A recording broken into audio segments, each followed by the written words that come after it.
लोकं वीर्याणि प्रवोचं यत्पार्थिवानि विममेरजागं सियो अस्कभायदुत्तरगं तदस्तं विचक्रमाणश्वेदोरुगायो विष्णोररागमसि विष्णो कृष्णमसि विष्णो चक्रेस्तो विष्णो स्योरसि विष्णो ध्रुवमसि वैष्णवमसि विष्णवे तदस्य प्रियमभिपादो अस्यां नरो यत्र देवयवो मदन्ति पुरुक्रमस्य सहिमन्धुरिष्टा विष्णो पदे परमे मध्ववुत्सः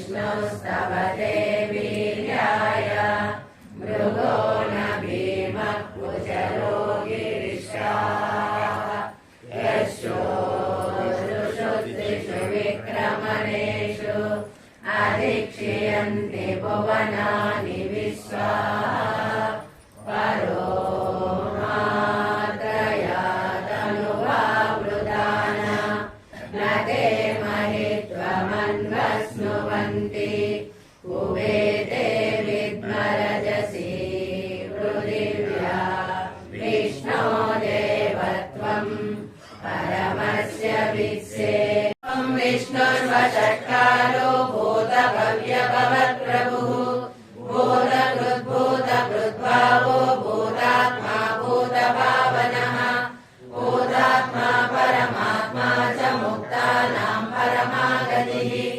अव्ययः पुरुषः साक्षी क्षेत्रज्ञोऽक्षर एव च योगो योगविदां नेता प्रधानपुरुषेश्वरः नारसिंहवपुः श्रीमान् केशवः पुरुषोत्तमः सर्वः सर्वशिवस्तानुर्भूतादिर्निधिरव्ययः सम्भवो भावनो भर्ता प्रभवः प्रभुरीश्वरः स्वयंभू शम्भुरादित्यः पुष्कराक्षो महास्वनः अनादिर्गणो दाता विधाता धातुरुत्तमः अप्रमेयो ऋषिकेशः पद्मनाभो परप्रभुः विश्वकर्मा मनुस्वष्टा सविष्टस्तविरो ध्रुवः आचार्यः शाश्वतः कृष्णो लोहिताक्षः प्रवर्तनः प्रभूतस्त्रिवगुप्ताम पवित्रं मङ्गलं परम्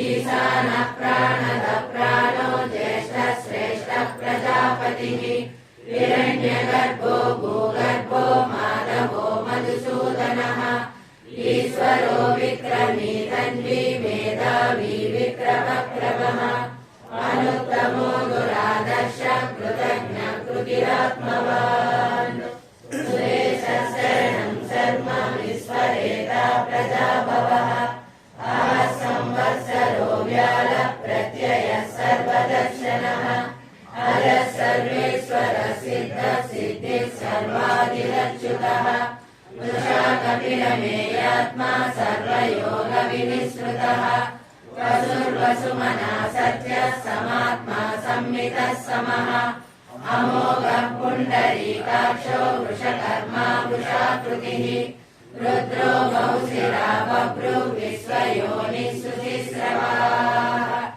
अमृतः शाश्वतस्तानुर्वरारोहो महातपाः स्वस्ति स्वस्ति भुक् स्वस्ति दक्षिणः अरौद्रकुण्डली चक्री विक्रमयोजितशासनः शब्दाधिकः शब्दसः शिशिरः सर्वरीकरः अक्रूरः पेशलो दक्षो दक्षिणः क्षमिणाम्बरः विद्वत्तमो वीतमयः पुण्यश्रवणकीर्तनः उत्तारणो दुष्कृतिः पुण्यो दुःस्वप्ननाशनः वीरः रक्षणः सन्तो जीवनः पर्यवसितः अनन्तरूपोऽनन्तश्रीचिरमन्युर्भयापहः चतुरस्रो गभीरात्मा विदिशो व्यादिशो दिशः आदिपूर्वो लक्ष्मी सुवीरो रुचिराङ्गदः जननो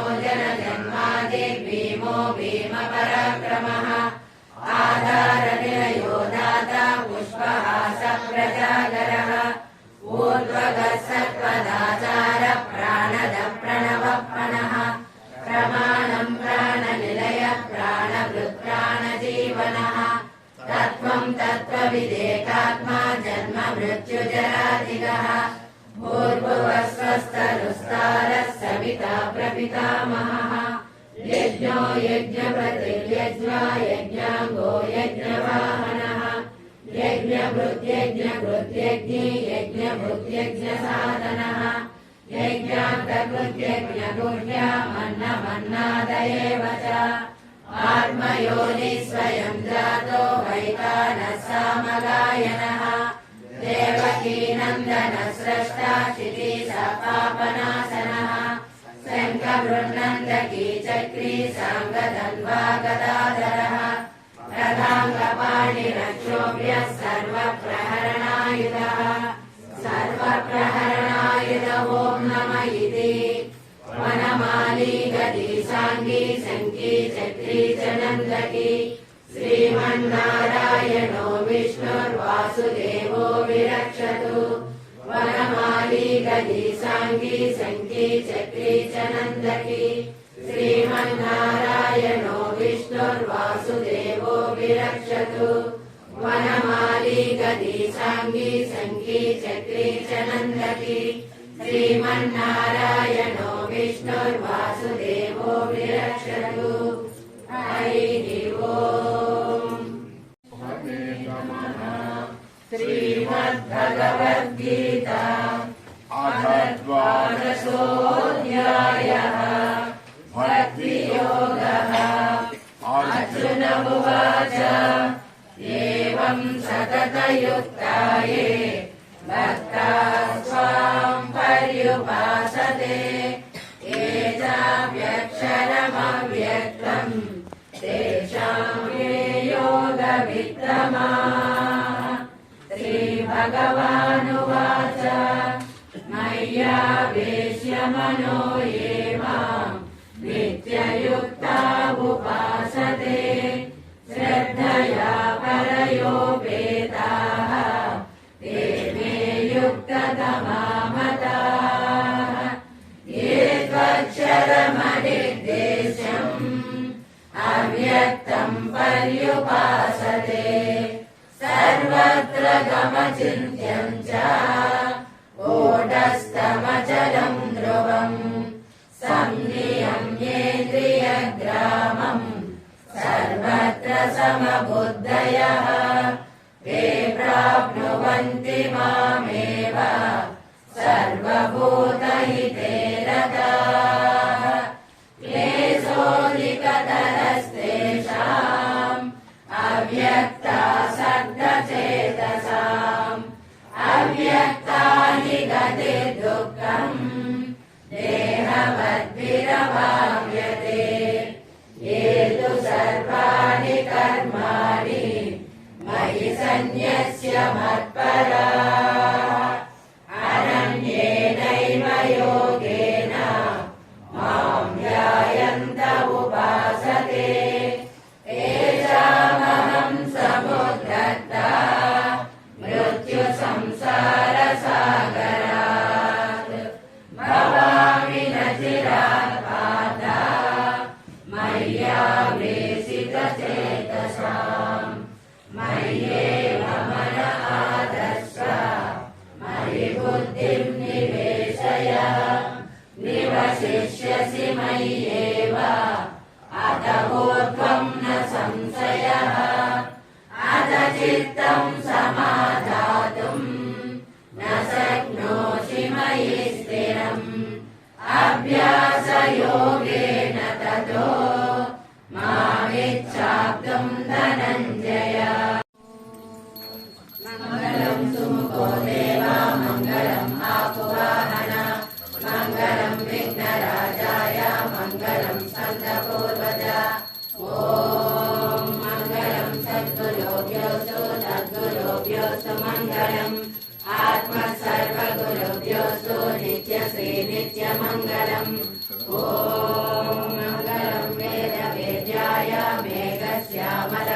विद्महे पुंसामोहनरूपाय पुण्यश्लोकाय मङ्गलम्। ॐ मङ्गलं भगवान् विष्णु मङ्गलं मधुसूदन मङ्गलं पुण्डरीकाक्ष मङ्गलं गरुडध्वज। ॐ नित्याय निरवध्याय सच्चानन्दचिदात्मने सर्वान्तरात्मने श्रीमद्वेङ्कटेशाय मङ्गलम्। ॐ मङ्गलं भगवान् शम्भो मङ्गलं वृषभध्वज मङ्गलं पार्वतीनाथ मङ्गलं भक्तवत्सल। ॐ सर्वमङ्गलमाङ्गल्ये शिवे सर्वार्थसाधिके शरण्ये त्र्यम्बिके देवी नारायणि नमोऽस्तुते। ॐ शान्ति शान्ति शान्ति।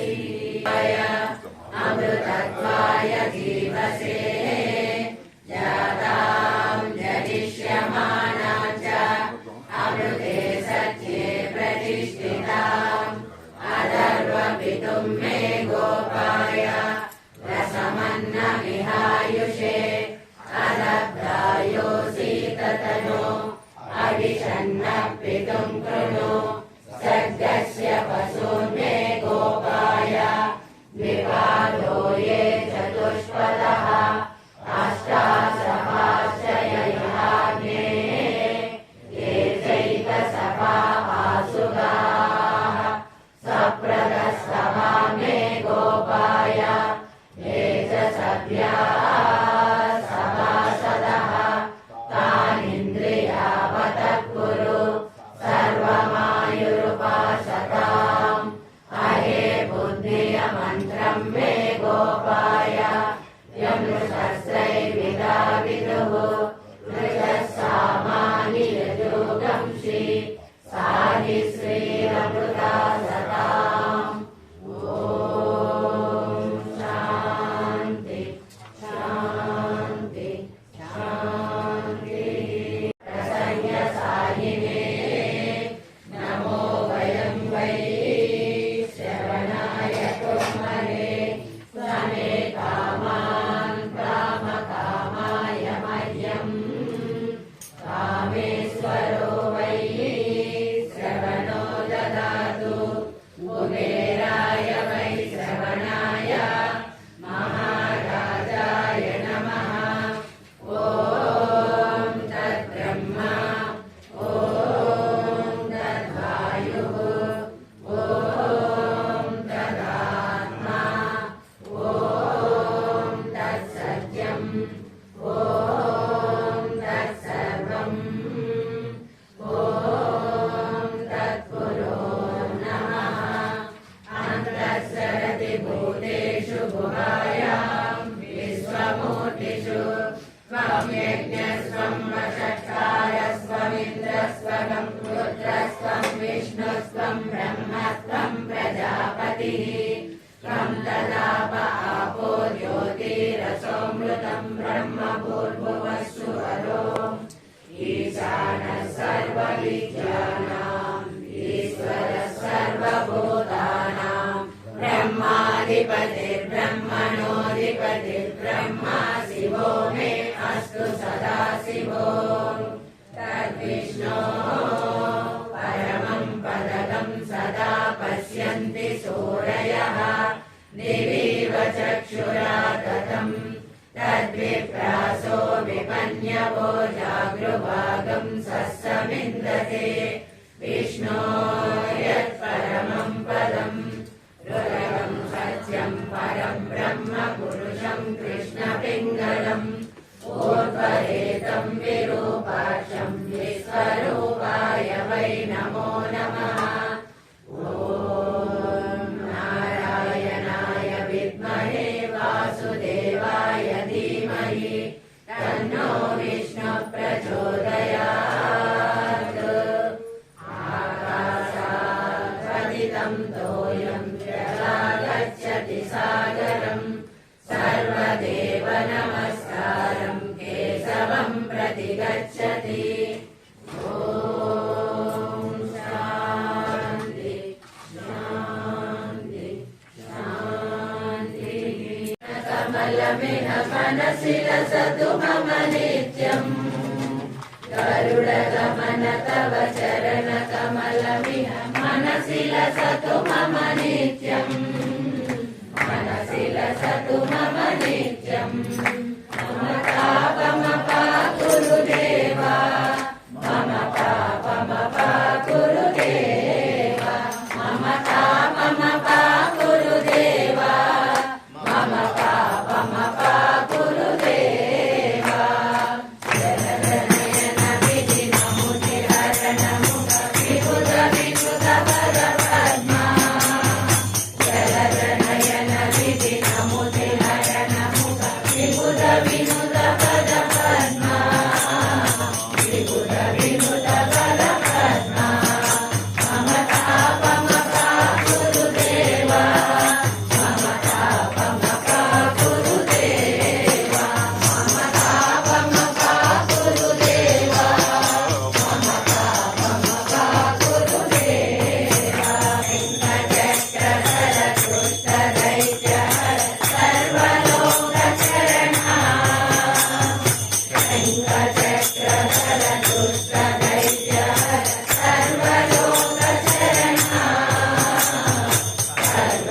सर्वलोकचरणा मम तापमपा गुरुदेवा मम तापमपा गुरुदेवा मम तापमपा गुरुदेवा मम तापमपा गुरुदेवा अगणित गुणगण अचरण चरण विललित सुररिपुजाला अगणित गुणगण अचरण चरण विललित सुररिपुजाला विललित सुररिपुजाला मम तापमपा गुरुदेवा मम तापमपा गुरुदेवा मम तापमपा गुरुदेवा मम तापमपा गुरुदेवा वासुदेवाय ओम नमो भगवते वासुदेवाय ॐ नमो भगवते वासुदेवाय ॐ नमो भगवते वासुदेवाय ओम नमो भगवते वासुदेवाय ओम नमो भगवते वासुदेवाय ॐ नमो भगवते वासुदेवाय ॐ नमो भगवते वासुदेवाय ओम नमो भगवते वासुदेवाय ओम नमो भगवते वासुदेवाय ॐ नमो भगवते वासुदेवाय ॐ नमो भगवते वासुदेवाय ओम नमो भगवते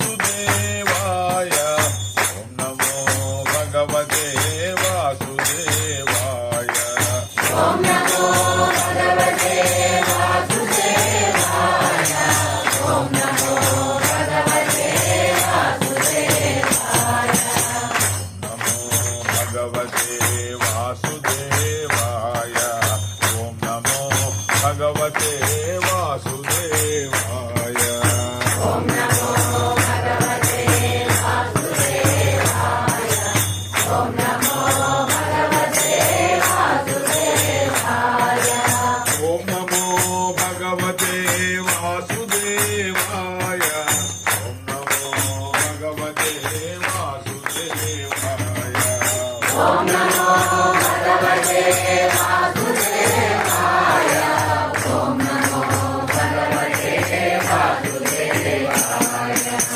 नमो भगवते वासुदेवाय ओम नमो भगवते वासुदेवाय ॐ नमो भगवते वासुदेवाय ॐ नमो भगवते वासुदेवाय ओम नमो भगवते वासुदेवाय ओम नमो भगवते वासुदेवाय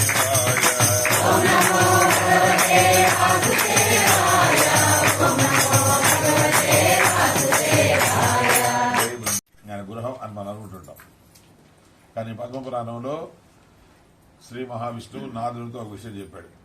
నారద, నాహం వసామి వైకుంఠే యోగినాం హృదయేన చ మద్భక్త ఎత్ర గాయంతి తత్ర తిష్టామి నారద. నారద, నేను వైకుంఠంలో ఉండను అని చెప్పాడు. వైకుంఠంలో నేను ఉండను అది అనుకుంటుంటారు అందరూ, అది నా అండస్ అని. నేను అక్కడ ఎప్పుడు ఉండను. ఇది ఎక్కడ ఉంటావు? నువ్వు తిరుపతిలో కూర్చున్నాడు. తిరుపతిలో అసలు ఉండను. స్పష్టంగా చెప్పాడు, తిరుపతిలో తప్ప ఇంకెక్కడైనా ఉంటాను, నేను తిరుపతిలో మాత్రం ఉండను. యోగినా హృదయ, ఎవరైతే తపస్సులు గట్రా చేస్తుంటారో వాళ్ళ దగ్గర అసలు ఉండను. జనులు అంత అజ్ఞానంలో మూఢత్వంలో ఉంటున్నారు కాబట్టి భగవంతుడు అంటే ఎవరు తెలియడంలే. ఆ భగవత్ సంబంధమైనటువంటి ఆ అనుగ్రహం కానీ లేదా అనుభవం కానీ మనిషికి అందడం లేదు. ఎక్కడ ఉంటాను నేను? మద్భక్త ఎత్రగా అయితే, నా భక్తులు ఎక్కడైతే నన్ను స్తుతిస్తూ ఉంటారో, నా గురించి గానం చేస్తూ ఉంటారో అక్కడ ఎలా ఉంటాడు? తిష్టామి. మీరు ఏ విధంగా అయితే పద్మాసం వేసుకొని కూర్చున్నారో ఆ విధంగా భగవంతుడు వచ్చి అక్కడ కూర్చొని ఉంటాను. కాబట్టి మనం ఇంతసేపు చేసింది ఏమిటి? కేవలం భగవంతుని యొక్క నామ సంకీర్తన చేసుకోవడం. అంటే ఏమిటి? విష్ణు సహస్రనామాన్ని మనం జపించడం, అది గానం. విష్ణు సహస్రనామం అనేటువంటి గీతం, అది గానం. అలాగే పరమాత్మ గురించి నాలుగు భగవద్గీత చెప్పుకోవడం, చదువుకోవడం, అలాగే భజన గట్రా చేసుకోవడం, సరేనా? ఇవన్నీ కూడా దాని కింద వస్తాయి. అయితే అజ్ఞానం కారణంగా ఈరోజు ప్రధానంగా దేవాలయం దర్శనం, దానివల్ల మనకు మోక్షం వస్తుంది. ఎందువల్ల? ఇళ్లలో ఇలా ఇప్పుడేదో మనకు ఒక సత్సంగం అనేది ఉంది కాబట్టి మనమందరం ఇక్కడ కూర్చోగలిగాం, 10 మంది కలిసి ఇక్కడ చేస్తున్నాం. అది ఇళ్లలో ఎక్కడ కుదురుతుంది? చేయొచ్చు, ఎవరి పాటి వారు ఇండివిజువల్ చేయొచ్చు, కానీ చేయలేరు. సరే, దేవాలయానికి వెళ్తాం, దేవుని దర్శించి వచ్చేస్తే మనకు పని అయిపోద్ది అని అనుకుంటే అది కూడా భక్తితో జరగాలి. దేవాలయానికి వెళ్ళి వచ్చేటువంటి విధానం అది భక్తితో ఉండాలి. కానీ ఈరోజు అసలు పూర్తిగా అది భక్తి అనేటువంటి ఎక్కడ కనిపించదు. మొన్న ఏమైంది తెలుసు కదా? తిరుపతి దేవస్థానంలో తొక్కిసలాటలో ప్రాణాలు కోల్పోయారు. అంటే మనిషి చనిపోతా ఉంటే కూడా దాన్ని నువ్వు పట్టించుకోకుండా ఒక రాయిని చూస్తున్నావంటే నీకన్నా పరమ దుర్మార్గుడు, నీకన్నా పరమ అసురుడు, రాక్షసుడు ఈ ప్రపంచంలో ఉన్నారు. వీడిని భక్తుడని ఎవరు అన్నారు. సాధారణంగా ఈరోజు వైకుంఠ ఏకాదశి అసలు ఎలా జరుపుకోవాలి? ఏకాదశి అంటే ఒక వ్రతం. పౌర్ణానికి ముందు వచ్చేటువంటి ఏకాదశిని మనం వైకుంఠ ఏకాదశి అని, లేకపోతే ముక్కోటి ఏకాదశి అని పిలుస్తాం. ఇది శ్రీ మహావిష్ణువుకి అత్యంత ప్రీతికరమైనటువంటి రోజు. అంటే ఈ రోజు 3 కోట్ల మంది దేవతలు వైకుంఠంలో శ్రీమన్నారాయణ్ణి దర్శించుకుంటారు సంవత్సరానికి ఒకసారి అని చెప్తారు. అందుకని దీనికి ముక్కోటి ఏకాదశి అని పేరు. సాధారణంగా మనకు మాసంలో 2 ఏకాదశులు వస్తుంటాయి. బహుళ ఏకాదశి, శుద్ధ ఏకాదశి 2 వస్తుంటాయి కదా. అంటే మొత్తం మీద 25 ఏకాదశులు మనకు సంవత్సరంలో వస్తాయి. ఒక్కొక్క ఏకాదశికి ఒక్కొక్క పేరుంది. ఏ ఏకాదశిలో ఏమి చేస్తే మనకు ఏ ఫలితం ఉంటుందో అది పురాణాల్లో చెప్పబడింది. నిజానికి అది ఎందుకు చెప్పారు అనంటే అది కేవలం మనకు మహర్షులు అందించినటువంటి ఒక తాయిలాలు మాత్రమే. అంటే 25 ఏకాదశుల్లో పలానా చేస్తే పలానా వస్తుంది అని చెప్పినప్పుడు మనం ఖచ్చితంగా అవి చేస్తాము. అలా చేస్తూ వస్తున్నందువల్ల దానికి మనం అలవాటు పడిపోతాము.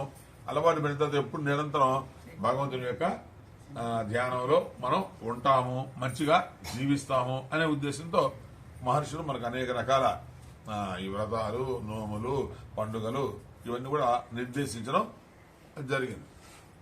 కాబట్టి ఈ వైకుంఠ ఏకాదశి యొక్క ప్రాశస్త్యం ఏమిటి అని అంటే, ఈ రోజు శ్రీ మహావిష్ణువుకి అత్యంత ప్రీతికరమైనటువంటి రోజు కాబట్టి ఈ రోజు కానీ శ్రీ మహావిష్ణువు గారిని మనం ఆరాధిస్తే సరే ఆయన సంతోషిస్తాడు. అందువల్ల మనకు సకల శుభాలు కలుగుతాయి అని చెప్పడం జరిగింది. కాబట్టి మనం వైకుంఠ ఏకాదశి నాడు మనం పోతాం. అయితే ఈ వైకుంఠ ఏకాదశి నాడు దేవాలయాలకి ప్రత్యేకంగా మనం వెళ్ళాలి కూడా. ఏమిటి కారణం అనంటే, మనకు ప్రతి దేవాలయంలో ఉత్తరం వైపు ఒక ద్వారం మనం ప్రత్యేకంగా పెట్టుంటారు. ఆ ఉత్తర ద్వారము సంవత్సరం పొడవునా అది మూసేసి ఉంటారు. కేవలం ఈ వైకుంఠ ఏకాదశి నాడు మాత్రమే అన్ని దేవాలయాల్లో ఈ వైకుంఠ ద్వారం తెరుస్తారు. ఉత్సవమూర్తులు ఎవరైతే ఉంటారో ఆ ఉత్సవమూర్తుల్ని ఈ వైకుంఠ ద్వారం అంటాం. దీన్ని ఏమంటాం అంటే ఉత్తర ద్వారమే వైకుంఠ ద్వారం. దీని ద్వారా తీసుకొస్తారు. అప్పుడు భక్తులందరూ కూడా ఆ ద్వారం ముందు ఉండి స్వామిని దర్శనం చేసుకుంటారు బ్రహ్మముహూర్త కాలంలో. అందుకే మనం స్నాన సంధ్యాదులన్నీ ముగించుకొని అక్కడ మనం దర్శనం చేసుకోవాలి. అంటే వైకుంఠం మనం వెళ్ళలేం కాబట్టి వైకుంఠ వాసుడు ఈ ద్వారం ద్వారా వస్తున్నాడు. ఆయన ఎందుకు ఉత్తర ద్వారాన్ని పెట్టడం జరిగింది? ఉత్తరము అంటే ఊర్ధ్వము అని అర్థం. 4 దిక్కుల్లో ఉత్తరం అనేటువంటి ఎక్కడుంటది? పైన ఉంటుంది. ఇప్పుడు మన ఇండియా పటం చూశారు, హిమాలయ పర్వతాలు ఎక్కడుంటాయి? పైన. అది ఉత్తరం, కింద దక్షిణం కదా. కాబట్టి ఉత్తరం వైపు అనంటే నీ యొక్క భావాలు ఉన్నతంగా ఉండాలి. కాబట్టి నీ యొక్క జీవన విధానం ఉన్నతంగా ఉండాలి. నీ భక్తి ఉన్నతంగా ఉండాలి. ఉన్నప్పుడు నీకు పరమాత్మ నీవు వెళ్లాల్సిన పని లేదు, ఆయనే వచ్చి నిన్ను సాక్షాత్కరిస్తాడు నీకు అని చెప్పడం దాని యొక్క ఉద్దేశం. అందుకని సంవత్సరం పొడవునా దాన్ని మూసేసి ఉంచి ఓన్లీ ఒక్కరోజు మాత్రమే దాన్ని తెరిచి అక్కడ మనం వెళ్ళి మనం దర్శనం చేసుకోవడం అనేటువంటిది. అది ఉత్తర ద్వార దర్శనము అనండి. నిద్రపోకుండా మనం విన్నాం అనుకోండి, అప్పుడు మనకి ఇక్కడ ఉత్తర ద్వార దర్శనం జరిగినట్టే లెక్క.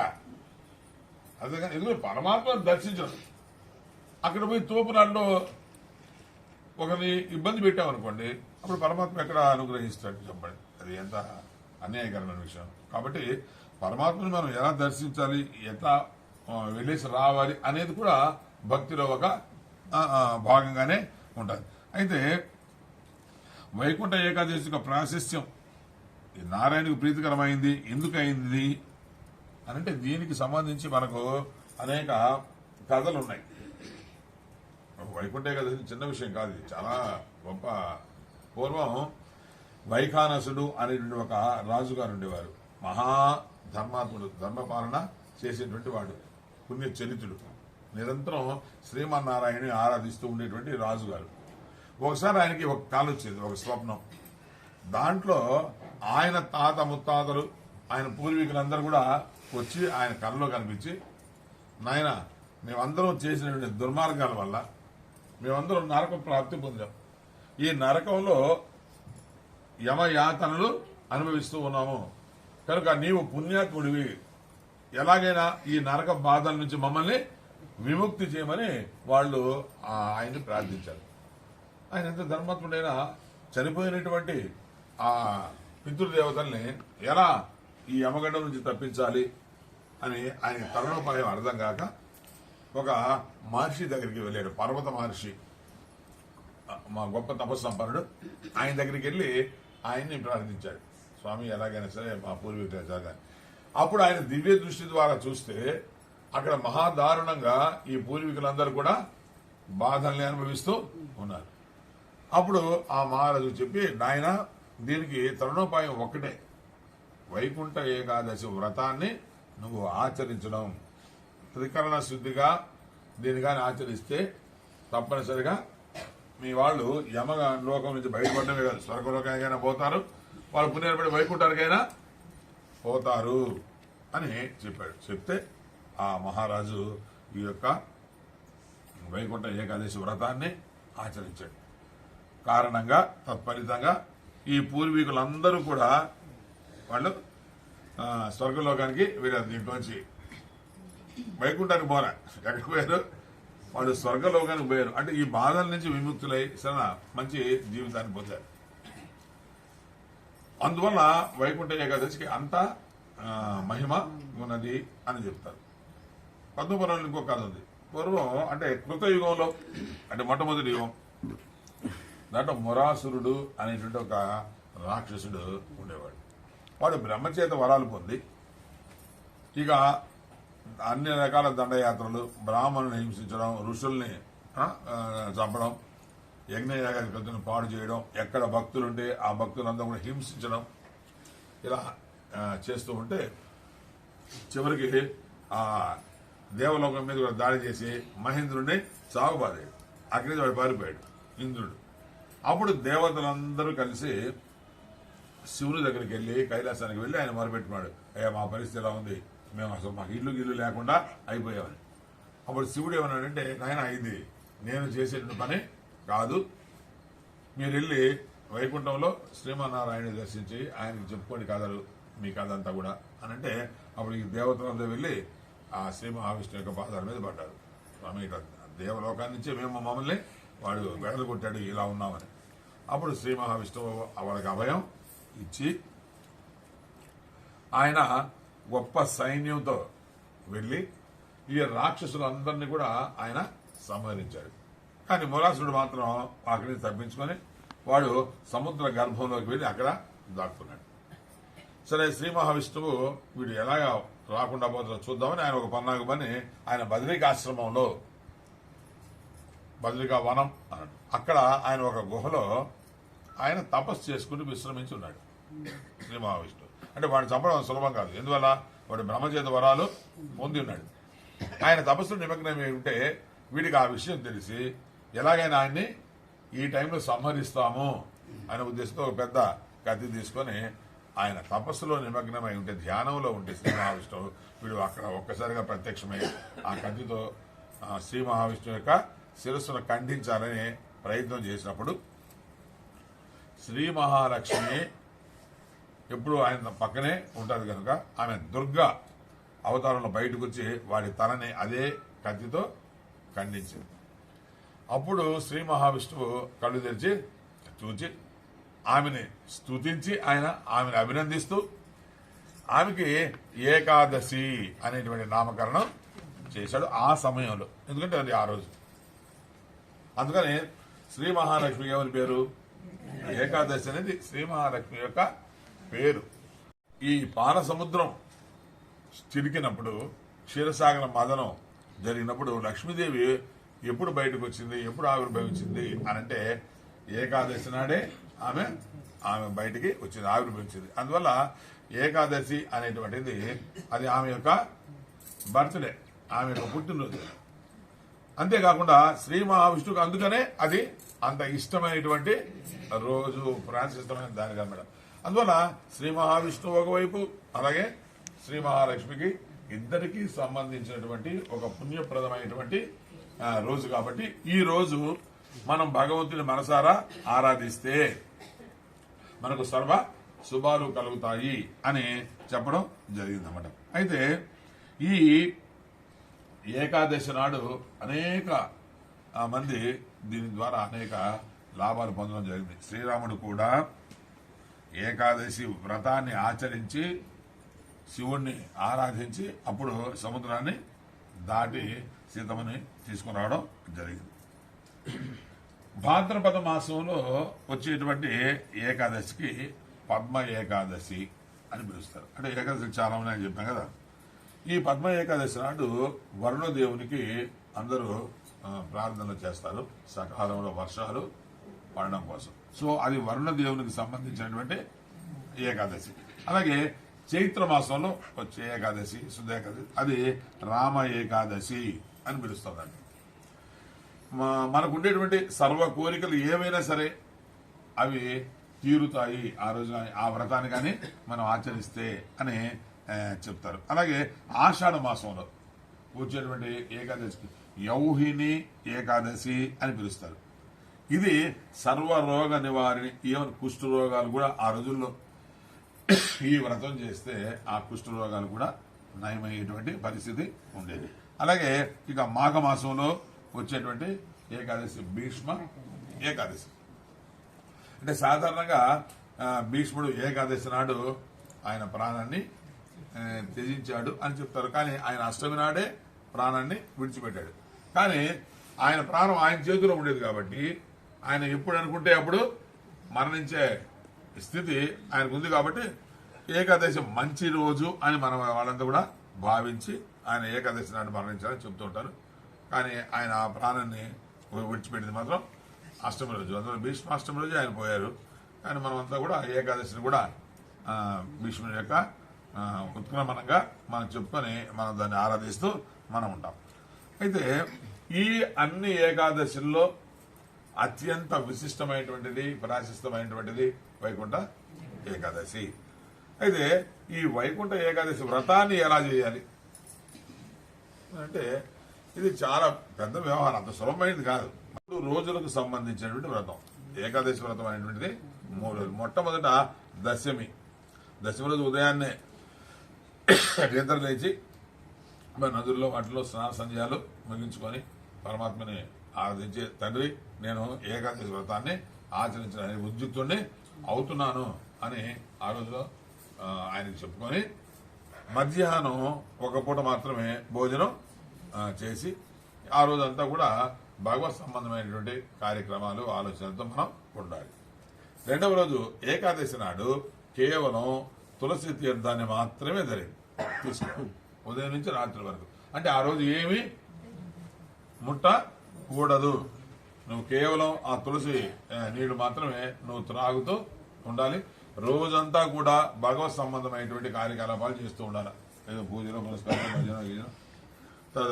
గురువుని ఆ రోజు ఎక్కడున్నా సరే, గురువు అంతా మందరు ఉంటారు కదా, ఎప్పుడో ఎక్కడ నేర్చుకోండి, ఆయన ఆశ్రయించి ఆయన ఆశీస్సులు తీసుకోవాలి. తర్వాత పేదలకి దాన ధర్మాలు చేయాలి. భక్తులతో కలిసి ఈ భజనలు లాంటివి వాటిలో పాల్గొనాలి. సో ఈ విధంగా మొత్తం ఏకాదశి ఉదయం నుంచి నువ్వు రాజు పడుకునేంత వరకు కూడా ఆధ్యాత్మికమైనటువంటి కార్యక్రమాలతో గడపాలి. ఆ తర్వాత ద్వాదశి నాడు అది ఆ రోజు కూడా నువ్వు ఒక్క పూటే భోజనం చేయాలి. అది ఖచ్చితంగా అతిథులతోనే భోజనం చేయాలి. నువ్వు ఒక్కరే కూర్చొని చేయడానికి.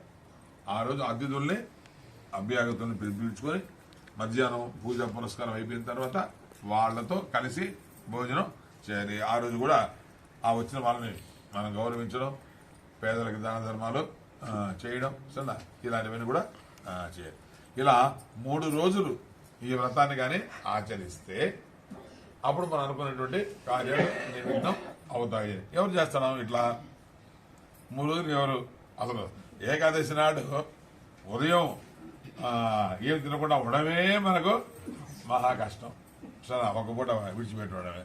కాబట్టి ఏ వ్రతాలైనా కూడా చాలా కష్టమైనటువంటిది, చిన్న అంత సులభమైనటువంటి వ్యవహారం కాదు. అయితే ఈ వైకుంఠ ఏకాదశి యొక్క ప్రాశస్త్యం ఏమిటి అనంటే శ్రీమన్నారాయణ ఏం చెప్పాడంటే, నాయనా మీరు వ్రతాల గీతలు ఏం చేయాల్సిన పని లేదు, కేవలం నా యొక్క నామాన్ని మీరు కానీ మనసారా జపిస్తే ఈ ఏకాదశి వ్రతం చేసినటువంటి ఫలితం మీకు వస్తుంది అని చెప్పడం జరిగింది. అందువల్ల మనం ఇంట్లో ఒంటరిగా చేసుకునే దానికన్నా కూడా సామూహికంగా 10 మందితో కలిసి కానీ చేస్తే, అంటే సత్సంగంలో కానీ చేస్తే ఆ బలం మనకు వచ్చి అనుకున్నటువంటి కోరికలు అవి తప్పనిసరిగా నెరవేరుతాయి. ఎందుకంటే ఒకరు చేయడం కన్నా 10 మంది చేసేటువంటి దాని శక్తి ఎక్కువగా వస్తుంది. కాబట్టి సామూహిక పారాయణలు మనం చేయడం, సామూహికంగా పూజా కార్యక్రమాలు నిర్వహించుకోవడం అవి మనం చేయాలి. కాబట్టి ఏకాదశి నాడు పరమాత్మ యందే మనసుని లగ్నం చేసి దేహేంద్రియ మనోబుద్ధుల్ని కట్టడి చేసుకొని ఈ యొక్క వ్రతం యొక్క ఫలితాన్ని మనం పొందొచ్చు అని విష్ణుదేవుడు చెప్పాడు. కాబట్టి మనం ఈరోజు ఉదయం చీకటితో లేచి వచ్చాం, సరేనా, ఏదో పరమాత్మ యొక్క పూజ ఒక 1-2 గంటలు మనం చేసుకున్నాం. అయితే ద్వాదశి నాడు అంటే 3వ రోజు చేసేటువంటి, అంటే దాన్ని మనం పూర్తి చేస్తున్నాం. ఇందులో 5 మహాయజ్ఞాలు చేయాలని చెప్తారు. అది చేస్తేనే ఏకాదశి వ్రతం పూర్తి లెక్క. ఏమిటవి 5 మహాయజ్ఞాలు? ఒకటి ఏమిటంటే దేవయజ్ఞం, రెండవది పితృయజ్ఞం, మూడవది భూత యజ్ఞం, 4వది మనుష్య యజ్ఞం, 5వది బ్రహ్మయజ్ఞం. ఈ 5 యజ్ఞాలు ప్రతి మనిషి చేస్తేనే ఆ ఏకాదశి వ్రతం అనేటువంటిది అది సంపూర్తి అయినట్టు లెక్క. దేవయజ్ఞం ఏమిటి? దేవయజ్ఞం అంటే ఇప్పుడు యజ్ఞాధికారులు, హోమాలు, నియమాలు, పరమాత్మకు సంబంధించినటువంటి విషయాలు చేయడాన్ని దేవయజ్ఞం. పితృయజ్ఞం శ్రాద్ధ కర్మలు అలాంటి పితృ తర్పణాలు గిట్నాలు వదలడం, కనీసం వాళ్ళని ఆ రోజు మనం పూర్తికి తెచ్చుకోవడం. సో అది భూత యజ్ఞం అంటే కేవలం మనుషులకే కాకుండా సర్వ జంతువుల పరమాత్మ ఉన్నాడు కాబట్టి ఈ పక్షులు చీమలు గీమలు కిరిమి కాడకాలు, అందుకని మనం ఇంటి ముందు ముగ్గులు వేసుకోవాలి. పిండి ముగ్గులు మనం ఎందుకు వేస్తాము అని అంటే ఆ చీమలు గీమలు అవన్నీ కూడా తింటే వాటిని సంతృప్తిపరచడం, ఆవులు గడ్డి పెట్టడం, ఇట్లా భూత యజ్ఞం అంటే ఈ పశుపక్షాదులకి ఆహారాన్ని మనం అందించడం, అది భూత యజ్ఞం. తర్వాత మనుష్య యజ్ఞం అతిథి అభ్యాగతుల్ని ఆదరించడం, ఇది ముఖ్యం. కాబట్టి ఈరోజు అందరికి మనం ప్రసాదాలు ఇచ్చామనుకోండి, అది మనుష్య యజ్ఞం. మన దగ్గర కూర్చోవడం మనం ప్రసాదాలు ఇచ్చాం. ఇక చివరిది బ్రహ్మ యజ్ఞము. బ్రహ్మ యజ్ఞం అంటే ఇప్పుడు మనం చేసింది స్వాధ్యాయ ప్రవచనాభ్యాం న ప్రమదితవ్యం. స్వాధ్యాయనం ఏదైతే చేస్తామో దానికి బ్రహ్మ యజ్ఞము అని పేరు. అంటే ఏమిటి స్వాధ్యాయనం అంటే? మనం చదివినట్టు విశ్వాసనామం చదివాం, అలాగే భగవద్గీత చదివాం, సూక్తాలు చదివాం. ఇవన్నీ కూడా బ్రహ్మ యజ్ఞం కింద వస్తుంది. జ్ఞాన యజ్ఞం, ప్రవచనం, ఇవన్నీ కూడా. సో ఈ 5 యజ్ఞాలు మనిషి పూర్తి చేసుకుంటే అప్పుడు ఏకాదశి వ్రతం యొక్క ఫలితాలు మనకు వస్తాయి. ఎక్కడ మనం చేయగలం? నారాయణ నారాయణ జయ గోవింద హరే,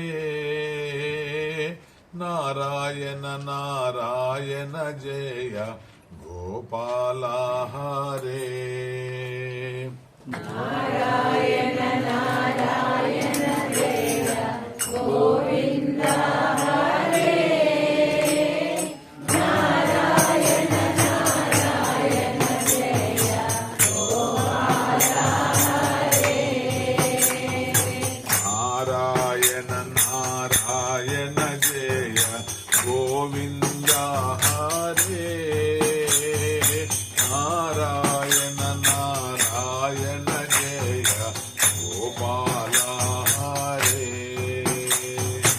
నారాయణ నారాయణ జయ గోవింద హరే, నారాయణ నారాయణ జయ గోపాల హరే,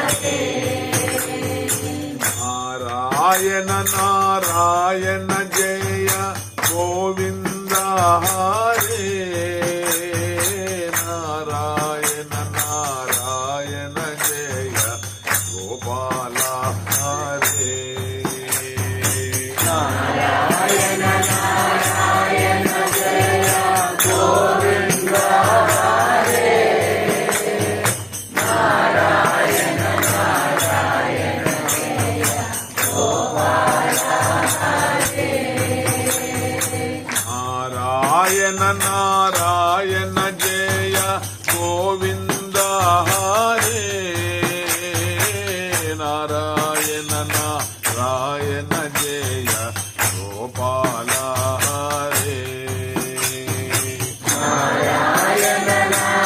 హరే, నారాయణ నారాయణ జయ గోవింద హరే,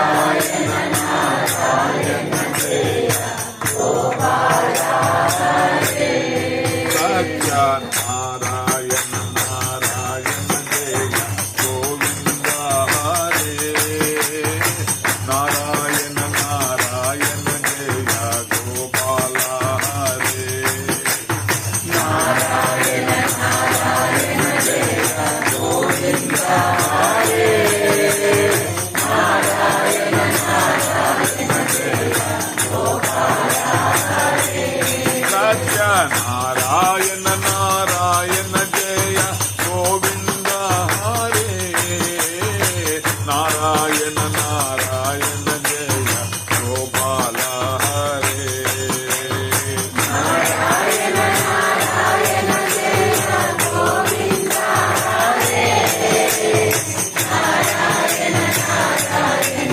జయ గోపాల హరే, రావణ బిహారీ లాల్ की पार्वती पतये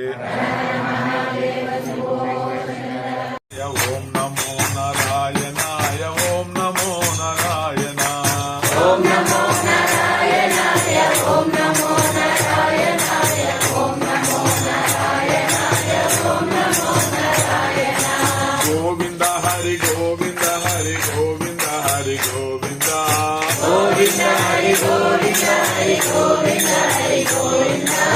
ఓం నమో నారాయణాయ ఓం నమో నారాయణ ఓం నమో నారాయణాయ ఓం నమో నారాయణ ఓం నమో నారాయణాయ ఓం నమో నారాయణాయ ఓం నమో నారాయణాయ ఓం నమో నారాయణ ఓం నమో నారాయణాయ ఓం నమో నారాయణాయ ఓం నమో నారాయణాయ ఓం నమో నారాయణ కేశవ హరి కేశవ హరి కేశవ హరి కేశవ కేశవ హరి కేశవ హరి కేశవ హరి కేశవ ఓం నమో నారాయణాయ ఓం నమో నారాయణ ఓం నమో నారాయణాయ ఓం నమో నారాయణ ఓం నమో నారాయణాయ ఓం నమో నారాయణాయ ఓం నమో నారాయణాయ ఓం నమో నారాయణ ఓం నమో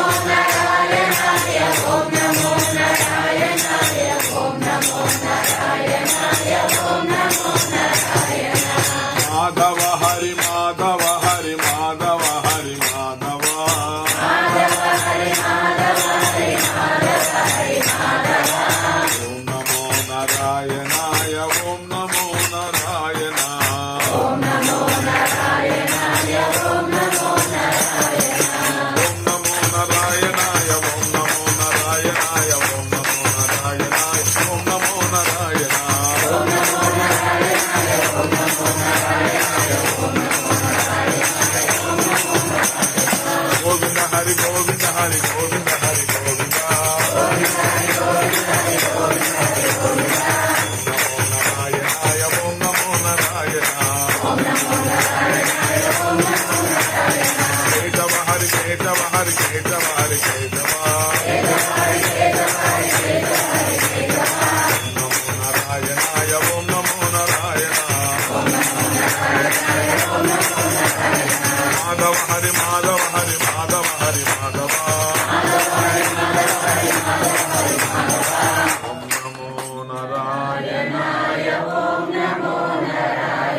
వృందావన విహారీ లాల్ की లోకే లోకే సుకృతస్య సుకృతస్య లోకే సుకృతస్యేతి సుకృతస్య లోకే తాస్తా లోకే లోకే తాః తా విష్ణో విష్ణో తాస్తా విష్ణో విష్ణో పాహి పాహి విష్ణో విష్ణో పాహి విష్ణో ఇది విష్ణో పాహి పాహి పాహి పాహి పాహి పాహి పాహి యజ్ఞం యజ్ఞం పాహి పాహి యజ్ఞం యజ్ఞ పాహి పాహి యజ్ఞం యజ్ఞం పాహి పాహి యజ్ఞపతిం యజ్ఞపతి పాహి పాహి యజ్ఞపతిం యజ్ఞపతిం పాహి పాహి పాహి యజ్ఞపతిం యజ్ఞపతిం పాహి యజ్ఞపతిమితి యజ్ఞపతిం పాహి మాం మాం పాహి పాహి మాం మాం యజ్ఞనియం యజ్ఞనియం మాం మాం యజ్ఞనియం యజ్ఞనియం మాం మాం యజ్ఞనియం యజ్ఞనియమితి యజ్ఞనియం ఓం శాంతి శాంతి శాంతి